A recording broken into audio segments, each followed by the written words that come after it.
خیلی خوش اومدید به پارت 9 از دارک سولز. توی پارت قبلی ما آیرن گولمو زدیم، رسیدیم به آنولاندو. توضیح زیاد نمیدم چون میخوام سریعتر ویدیو جلو ببرم. خب ببینید، دو تا مسیر اینجا وجود داره. یکی مسیر اینجاست، یه سری آیتم داره.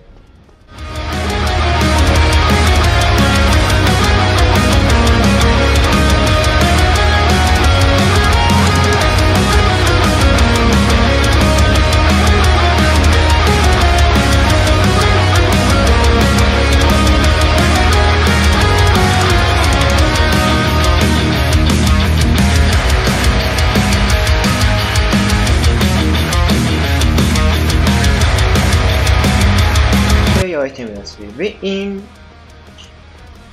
و اینا ول نمیکنه، یا میدوه اشتون. خب ببینید شما این سلاح 242 تا دمیج میده به خاطر افکتی که روشه. اما مشکلی که داره، ببینید اینجا اگه دقت کنید تمام سلاح ها بین 100 تا 200 هلس داره. خب اما این سلاح 20 تا هلس داره و خیلی کم میشه ازش استفاده کرد. حالا بهتون میگم کجا ازش استفاده کنید. فعلا به نظر من کجا اصلا سلاح خودمون نیست. فعلا به نظر من اصلا ازش استفاده نکنید. این لیول 4 پشون لیولش 5 نکرد، فراموش کردم. اشکال نداره، از این آهنگر اینجا جلوتر است اون لیولش میاد. خب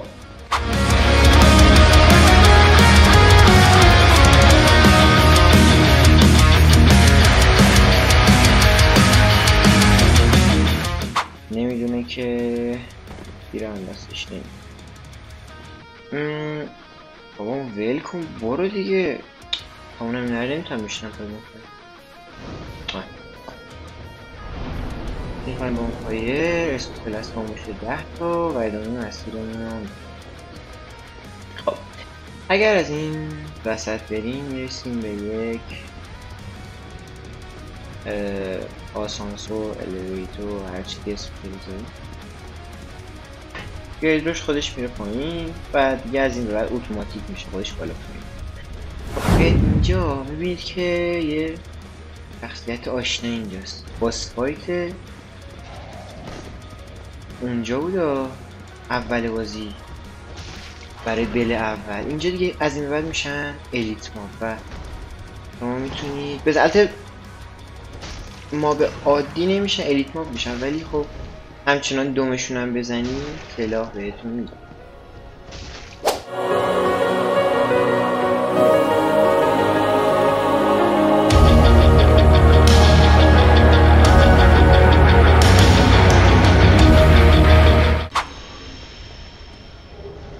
زیاد جدیش نگرفت. شیلش داد، شیل به شدت سنگینه و پیشنهاد نمی‌کنم. خب این مسیری که میبینید فعلا بسته است و باید بریم از یه جای دیگه بازیش کنیم. شما بیاید اینو پایین، حالا یه رولی هرچی نزنید رول همینجوری کنید.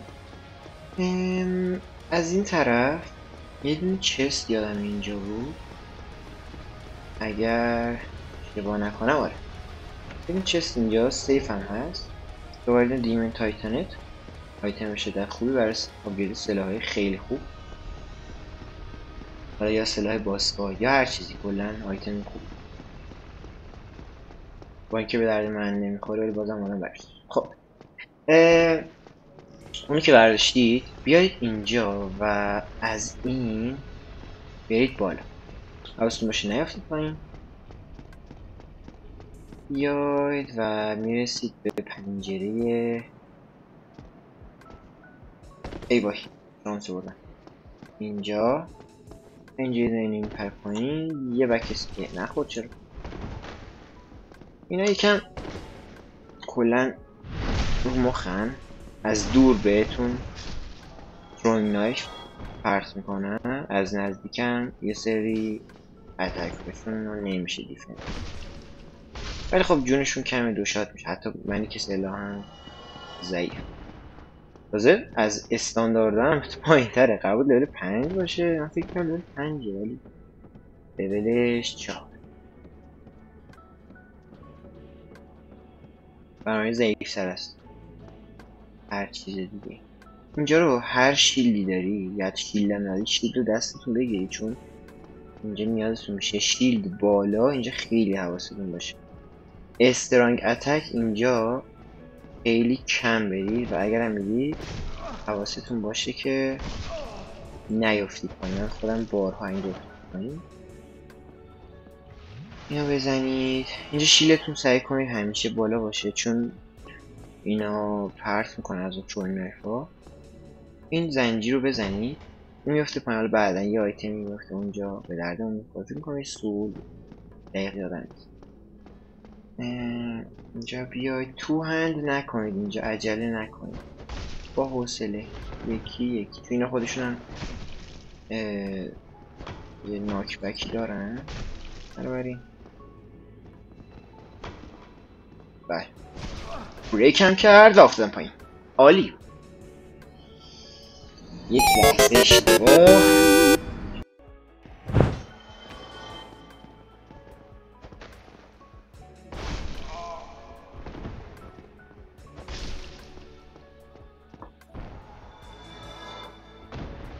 کلا یکم زدن اینا یه کوچولو سخته، به خاطر این جای انی که توشن.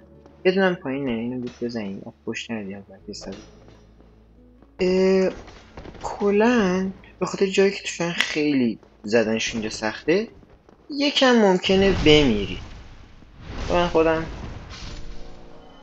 یه بار مردم، ولی خب عادیه، چون به شدت این یتیکه سخته دلیل اون موقعیت مکانش. خب ببینید اینا که بزنید میرسید به این پول.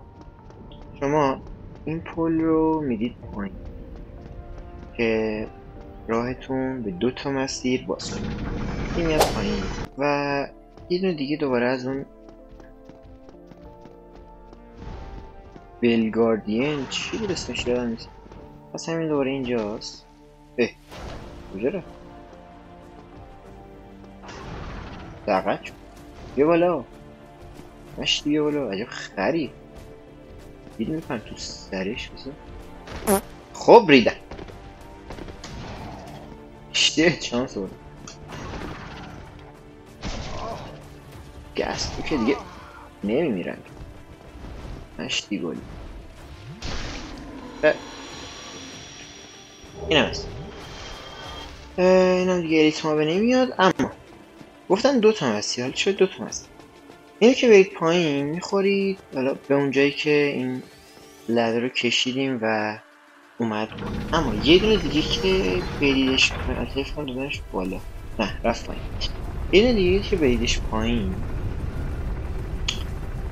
میرسه به یک بونفایر و یه مکان خیلی جالب. چرا میگم جالب؟ ببین باس فایت آخر این بازی، یا به اصطلاح اون شخصی که داستان حول مهرش میچرخه، اسمش گویندولین در طی بازی ما نه عکسی نه تصویری نه هیچی ازش نمیدیم، اما توی اینجا تنها جاییه که قبل از باس ما میتونیم مجسمه گویندولین رو ببینیم. اما حالا چرا مجسمه گویندولین باید اینجا باشه؟ داستانیه که بعدم بهش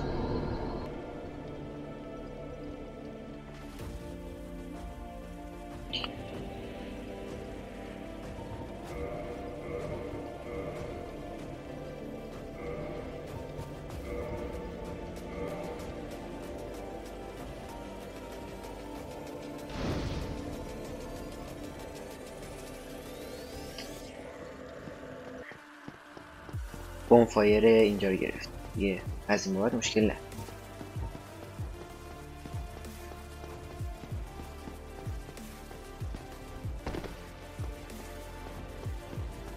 میرسیم به اینجا. این دری که جلومون قفله، اون درم که اون بره قفله. تنهایی که داریم این طرف هایی که 2 تا اینا وایسادن اینجا.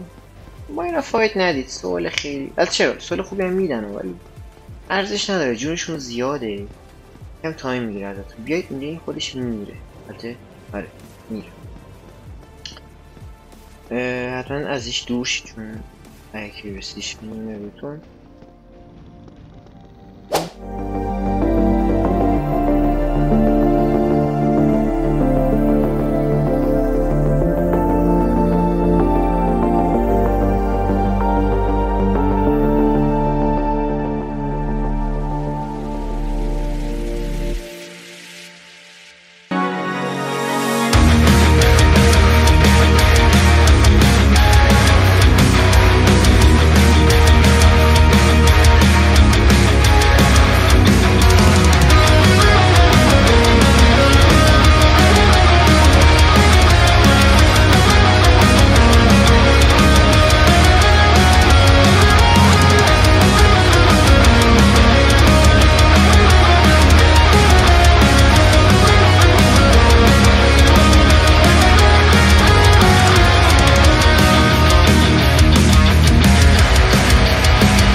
ولی خب به اجرای قبلی افتادم و اینجا میرسیم به یک کاراکتر دوست داشتنی، سولی که اومده اینجا.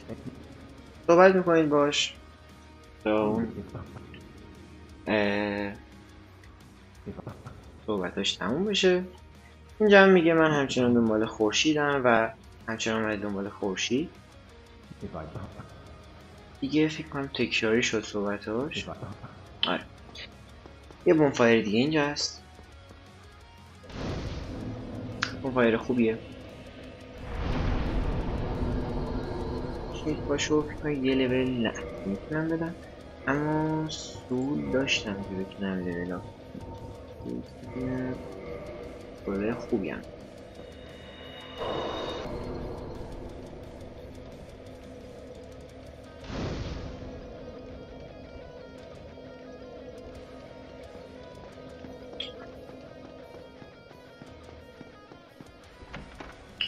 اینجا هم یه دونه دوباره از این نایت هاست.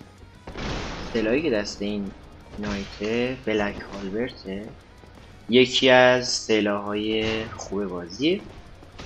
بنابراین اگه شانستون زد و گرفتینش دست رد اصلا به سینش نزنید، این سلاح به شدت خوبیه. این جزء شاید مثلا 10 تا سلاح بازی که بخوای بگی این اولش.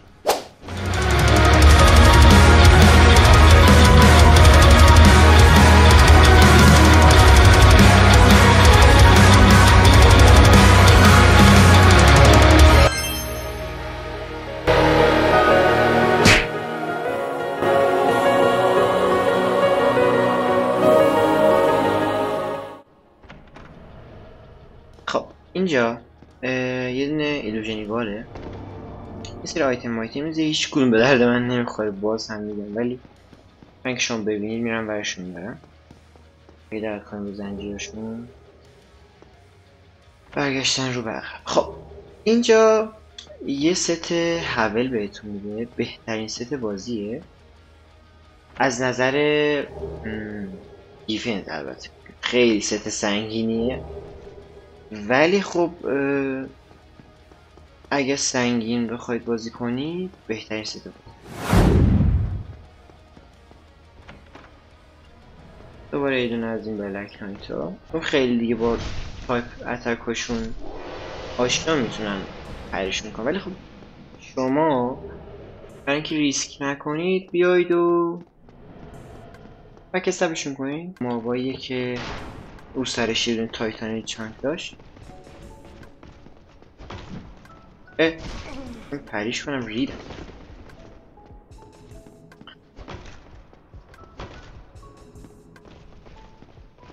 اگر هر چه سریعتر بک استاپش نکنم بفهم. تا اون پشتش آیتم یا راه خاصی نیست، اما این طرف دیدم دره یه دونه بلک نایت هم دوباره پشت.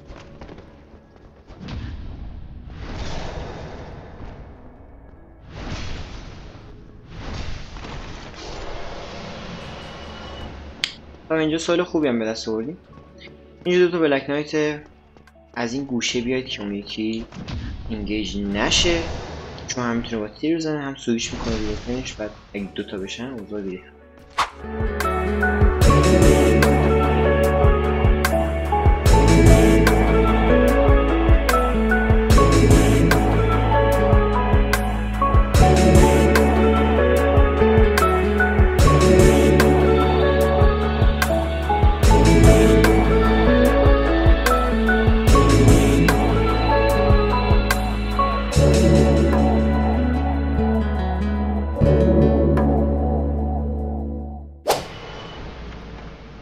اینجا بازی چست یه دونه دیمن تایتانه داره. آیتم به شدت خوبیه و اما خب دیگه اینجا کاری نداره. برگردیم بالا. بنابراین ریسک نمیده.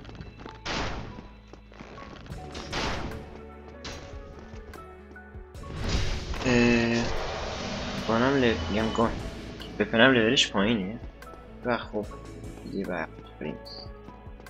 وقتی نرسیم به اون آهنگره این کار ادامه. خب ببین یه دونه از اون انیمیا بودن که دیمن تایتن سرشون اینجاست، ولی این یکی با همه اینا فرق داره. قوی ترین از این انیمیا اینجاست، یا قوی ترین تایپ انیمی که از اینا هست اینجاست. حواستمش باشه بازشون کنید، عیبی نداره. و دلیل اینکه این هم وایساده بود محافظت میکرد اینه که یه ست کامل از لباس خودشون اینجاست.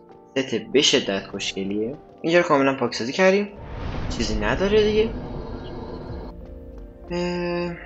شما این مسیر رو میاید و اگه دقت کنید میرسید به یک فاگ گیت.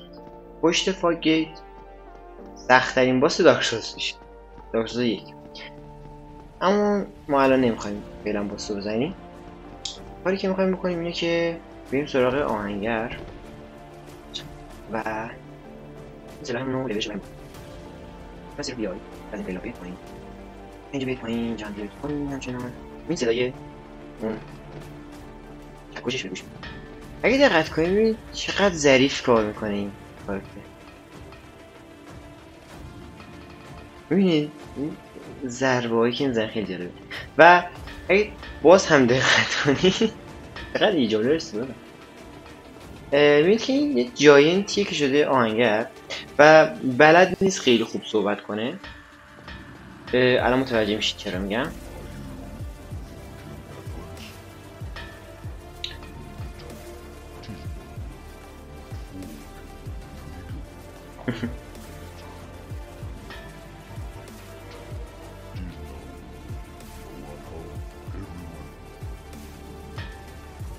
No one home, everyone gone. میگه You talk, I no talk, but happy. خیلی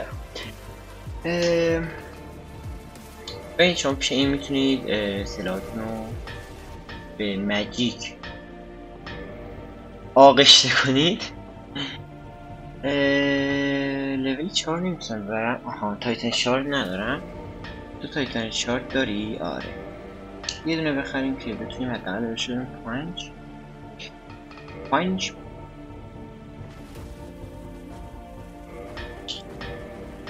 و این است دیگه. چیزی نداره، صحبت هم که نداره، اما یه سری آیتم مهم داره. من اینا رو میخرم چون بعدا به درد ست کامل اون جاینت هایی بودن که اول آن رو باشون فایت میدادیم اینجا میتونید بخرید، ست سنگینیه ولی خوشگل.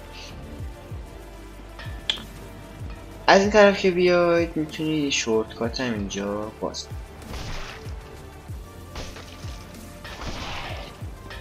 بمیر در رو میتونید باز کنید. اینقدر شورتکات به درد بخوری هم نیست، این بونفایر دیگه چرا باید شورتکات داشته باشید. اما خب چیزی نیست. اما پارت 9 رو همینجا تموم میکنیم. مرسی از اینکه ویدیو رو دیدی. لایک و سابسکرایب فراموش نشه، خیلی به من انرژی میده. من اسمم متینه و تا یه ویدیوی دیگه خدا نگهدار.